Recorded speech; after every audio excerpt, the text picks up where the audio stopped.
Hello, welcome back to the channel. So, bit of an update video today. We've got loads of parts back from powder coat for the E28. We've got, I'll flip the camera on and show you. As you can see, we've got everything for the underside. So we've got both subframes, front rear subframes, anti-roll bars, engine bay, braces, that's all bracketry for the engine bay, these three pieces. I think it's all to do with the brake booster system.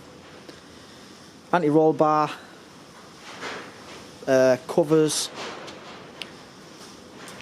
rear subframe, like ladder bars. I don't know what the specific name for them is. They're just like a brace. And then I've got my springs from my Broadway statics, powder coated as well. So now that all that stuff's done, hopefully soon I will get the undersail done on the car. I'll show you underneath. Melon's car's here at the minute. I've just been doing bit of welding on this for Melon. Full back arches, full back sill needed patching in, so I've done that for him. But yeah, hopefully pretty soon I can get this all finished up, get the undersail on it, and then when it's all fresh and I can start putting the subframes and stuff back on, and the car should start coming together pretty quick in terms of the underside anyway. Still got to put the engine in. The engine's just sat there, so that's still got to go in, but I'm hoping now that all the powder coating's done, I've still got to get stuff zinc coated, so that's on the list of stuff to do, but I'm hopefully seeing about that this week. So yeah, hopefully in the next couple of weeks we start putting the parts back on the E28, which will be really exciting. I can't wait to start seeing stuff underneath it again and seeing it look like a car, because at the minute, as you can see, it's just a bare shell. And I've never liked having this car in a state where I can't just get in it and drive it. This is the longest I've gone with it being totally immobile since I've owned it. I think that's 7 years now I've owned the car. So it'll all be worth it. The car will be mint when it's back together. But yeah, for today I think what we'll do, I've got my Broadways here. So these are Broadway static or Fortune Auto, they were back in the day. Broadway static coilovers for E28. I believe I had the first set in the UK for an E28. And these I've had since not long after I got the car, so these will be 7-year-old now, these coilovers. So what I did, I cleaned them up and totally dismantled them, took everything off them, took all the collars out, took everything off the body of the shocks. What a mess that was. And yeah, basically cleaned them up, got them looking spick and span again. The threads have a bit of pitting, I can't really do much about that. I've really wire wheeled it all back, and I even put rust treatment on them, but it's still a bit of pitting on them, but I'll try and seal them up when I put them back in. So now that my springs are all freshly powder coated, I'm going to reinstall them on the coilover, and yeah, it should be a nice satisfying job, make them look brand new again. So yeah, let's bolt them up, get them out, get the coilover dismantled again, get the top mount off, and slot the springs in and rebuild them.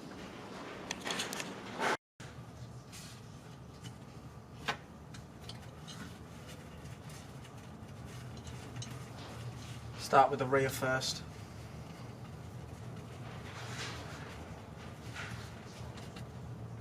Bolt off, top mount off. Obviously still got all the boots and everything are in really good condition still. Grab our spring. So on the E28 I'm running I believe 8 and 12k springs. So obviously the 12 is for the fronts. So we've got 12. You can tell by, don't know if you can see, this one, the springs are more densely together and they're a bit thicker. They're a bit thinner and further apart on that one. That's how you know which one's a heavier spring. So this is a rear, so this needs the lighter spring, so this is the 8k. So you slot it on there, put your little plastic cap on, slot the top mount on. Got to wind these collars down. There we go. Put the nut on. Now wind that down a bit more.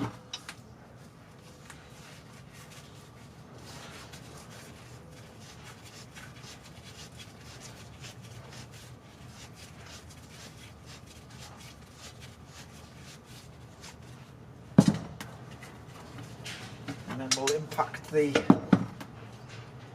the damper up.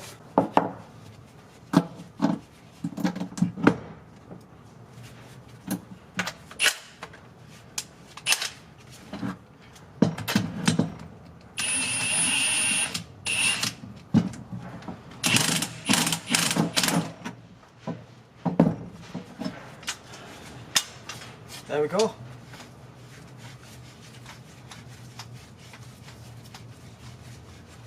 Pretty much looks brand new.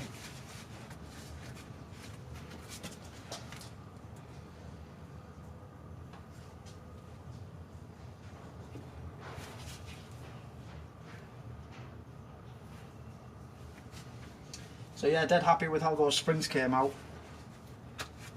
So I'm looking forward to getting those fitted back onto my nice freshly powder coated subframe and arms and everything. So there you have it, all freshly built up, looking nice and fresh again. Like I say, I've had these coilovers for probably, must be 7 years now. I've had 16k springs on them, running them stupid low, like dampers turned all the way up. Never had a problem with them ever. Like Broadway have always helped me out with top mounts and stuff like that. When they brought out the camber adjustable top mounts, I straight away emailed them and I was like, I need some, and they were like, yep, we'll send you them over. So because they didn't come with them being like the really early, one of the first sets, they didn't come with them. So yeah, I'm happy with how they're freshened up. So yeah, if you want a good set of BMW, I mean, Broadways don't really need much introduction in the static BMW world, but yeah, definitely worth the money. I've had these and BCs. BCs are okay, but these are just that slight notch above,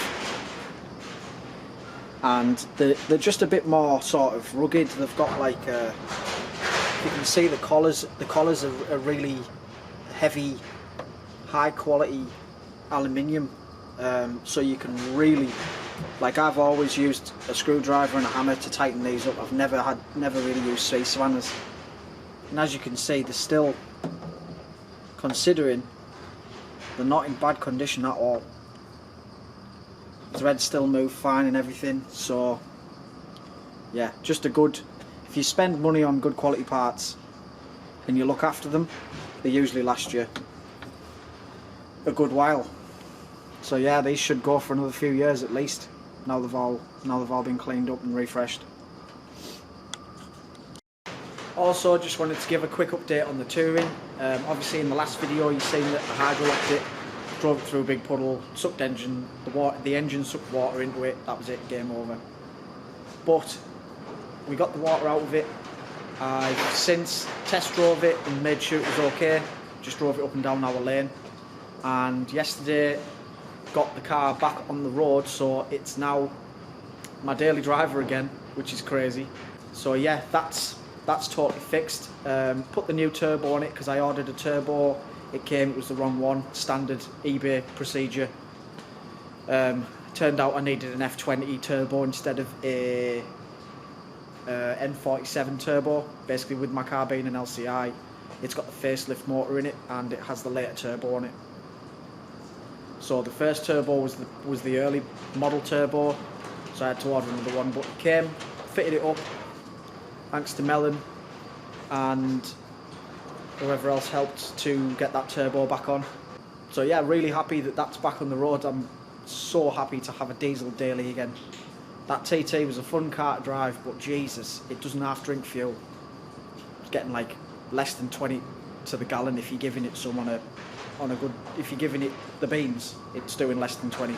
On that note, just a quick short video. I just wanted to give you an update on the 28 and let you know that the touring's back on the road. And yeah, that's going to do it for this video. Thanks for watching. I'll catch you in the next one.